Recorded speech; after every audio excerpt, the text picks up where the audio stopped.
Prezident harwalary duýdansız barlady. Eksperti görä ýurtdaky krizis goşuna da täsir edýär. 13-nji iýulda Türkmenistanyň prezidenti Gurbanuly Berdimuhammedow ýurdun ýaraly güýçleriniň taýýarlyk we söwüşçiň ukybyny duýdansız barlamak maksady bilen giýje ýarymdan agan soň degişli düzümleri desine söwüşçiň taýýarlyk ýagdaýyna getirmek barada buyruk berdi. 13-nji iýulda ýary giýje uglan edilen söwüşçiň taýýarlyk ýagdaýynyň aňyrsyna nähili sebäpler bolup biler. Türkmen prezidenti näme sebäpden harwlaryň öňünde harwy saatlyklaryny görkezip çykyş edip başlady. Azatlyk radiosu 14-nji iýulda bu soraklaryň jogaplary bilen gyzyklanyp, Beýik Britaniýanyň Glasgow Uniwersitetiniň professory, Merkez Aziýa boýunça bilermen Luka Ancheski bilen söhbetdeşlik geçirdi. Birinciden, egerde biz Türkmenistanyň ykdysady krizisi başdan geçirýändigini göz öňünde tutanymyzda, ykdysady kynçylyklaryň armiýada öz täsirini ýetirenligi aýdymdyr.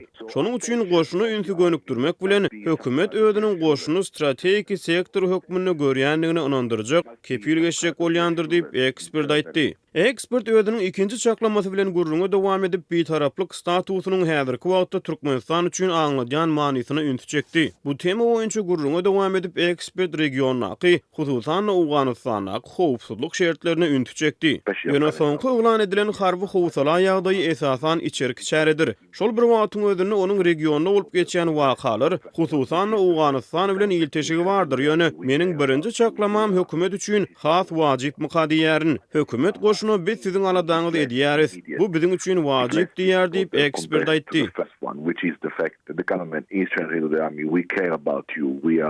This is important for us.